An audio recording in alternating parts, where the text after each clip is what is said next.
अस्सलाम वालेकुम रहमतुल्लाहि व बरकातहू।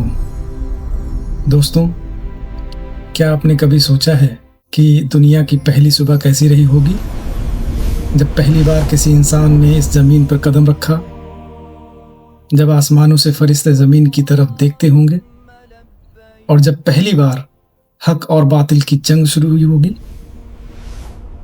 हमने किस्से तो बहुत सुने हैं, लेकिन कससुल अंबिया सिर्फ कहानियाँ नहीं हैं, ये वो रास्ते हैं जिन पर चलकर इंसानियत को रोशनी मिली।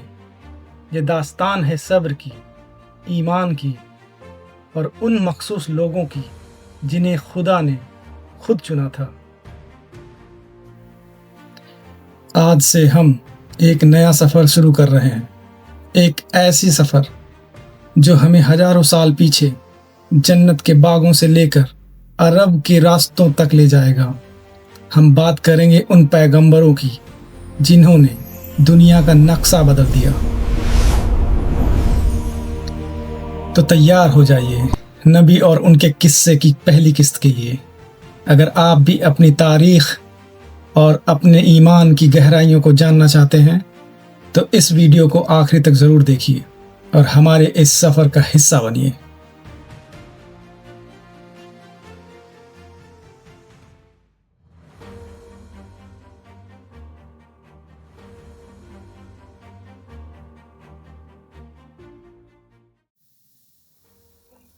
दोस्तों, आज हम उस दौर की बात करेंगे जब न यह ज़मीन थी न आसमान का यह निज़ाम। अल्लाह ताला ने इरादा किया कि अपनी खिलाफत के लिए एक नई मखलूक बनाए। यह दास्तान है हज़रत आदम अलैहिस्सलाम की पैदाइश की, जिन्हें अल्लाह ने अपने हाथ से मिट्टी के खमीर से तैयार किया। रिवायतों में आता है कि अल्लाह के हुक्म से दुनिया के कोने कोने से रंग बिरंगी मिट्टी जमा की गई। इसी मिट्टी से हज़रत आदम का एक पुतला बनाया गया। यह पुतला 40 सालों तक बेजान पड़ा रहा। जब अल्लाह ने चाहा कि आदम का सितारा रोशन हो तो रूह को हुक्म हुआ कि आदम के जिस्म में दाखिल हो।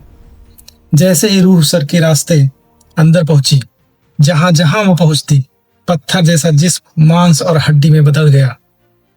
जब रूह सीने तक पहुंची तो हजरत आदम ने उठने की कोशिश की मगर गिर पड़े। इसी को कुरान में फरमाया गया है कि इंसान बड़ा जल्दबाज है।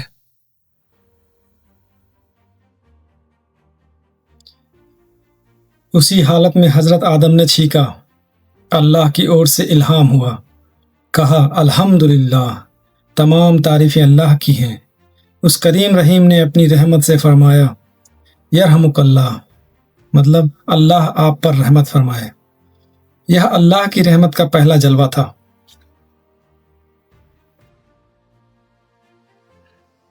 इसी वजह से आलिम लोग कहते हैं जब किसी को छींक आए और वो अल्हम्दुलिल्लाह बोले तो सामने वाले शख्स पर लाजिम हो जाता है कि वो यरहमुकल्लाह बोले।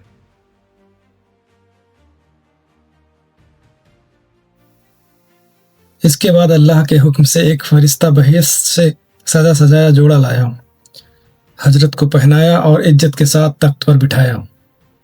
नकल है कि हजरत आदम अलैहिस्सलाम की पैदाइश के वक्त फरिश्ते आपस में कहते थे कि अल्लाह खाक से पैदा करके जिस हस्ती को खिलाफत की गद्दी पर बिठाएगा तो वह खुदा के नज़दीक हमसे ज़्यादा अजीज ना होगा, और गैब के जानने वाले के दरबार में हम जो दिन रात रहते हैं, हमें उम्मीद है कि हमारा इल्म उससे ज़्यादा होगा। फिर हक ताला ने तमाम चीज़ों के नाम हजरत आदम को सिखाए। फरिश्तों को हुक्म दिया गया कि अगर तुम सच्चे हो तो तुम इन चीज़ों के नाम बताओ।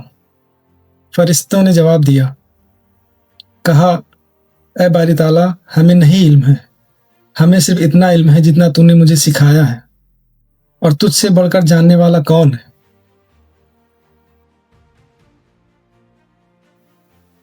तब अल्लाह ताला ने आदम को जाहरी और बातली कमाल से आरास्ता किया और उसकी इज्जत को बढ़ाने के लिए फरिश्तों को, जो हज़रत आदम अलैहिस्सलाम के तख्त के चारों तरफ लाइनों में याद अदब के साथ खड़े थे, हुक्म दिया कि आदम को सजदा करो। तमाम फरिश्तों ने हज़रत आदम को सजदा किया, मगर इब्लीस ने इनकार कर दिया और बोला کہ میں آدم سے بہتر ہوں، اس لیے کہ مجھے آگ اور آدم کو مٹی سے پیدا کیا گیا ہے۔ ابلیس کے اس انکار سے اس پر پھٹکار پڑی اور اسے فرشتوں کے ساتھ سے الگ کر دیا گیا۔ حضرت آدم بہشت میں رہنے لگے۔ حضرت آدم جنت میں رہنے لگے، مگر انہیں ایک ساتھی کی کمی محسوس ہوئی۔ تب اللہ نے اپنی قدرت سے ان کی پسلی سے حضرت حوا کو پیدا کیا۔ دونوں کو حکم ہوا کہ اس جنت کی نعمت والی چیزیں چین سے کھاؤ، مگر اس ایک پیڑ کے قریب مت جانا۔ اشارہ گیہوں کے پودے کی طرف تھا۔ ابلیس، جو دشمنی کی آگ میں جل رہا تھا، خود تو وہ بہشت میں نہیں جا سکتا تھا کیونکہ وہاں سے وہ ٹھکرایا گیا تھا۔ اس نے سوچا کہ مور کا سہارا لیا جائے۔ مور کے پاس گیا اور بولا، کیا تم مجھے بہشت تک پہنچا سکتے ہو؟ مور نے انکار کر دیا اور بولا، تو سانپ سے کیوں نہیں کہتا؟ شیطان سانپ کے پاس گیا اور سانپ کے ذریعے جنت میں قدم رکھا۔ ہمدرد بن کر آدم اور حوا کے دل میں وسوسہ ڈالا۔ اس نے کہا، اگر تم اس پیڑ کا پھل کھا لو گے تو تم ہمیشہ زندہ رہو گے اور موت کبھی نہیں دیکھو گے۔ حضرت آدم نے تو پہلے انکار کیا، لیکن جب شیطان نے اللہ کی جھوٹی قسم کھائی تو وہ دھوکے میں آ گئے۔ جیسے ہی انہوں نے اس پیڑ کا پھل چکھا، ان کی وہ آزمائش شروع ہو گئی جس کا ذکر آج بھی تاریخوں میں ملتا ہے۔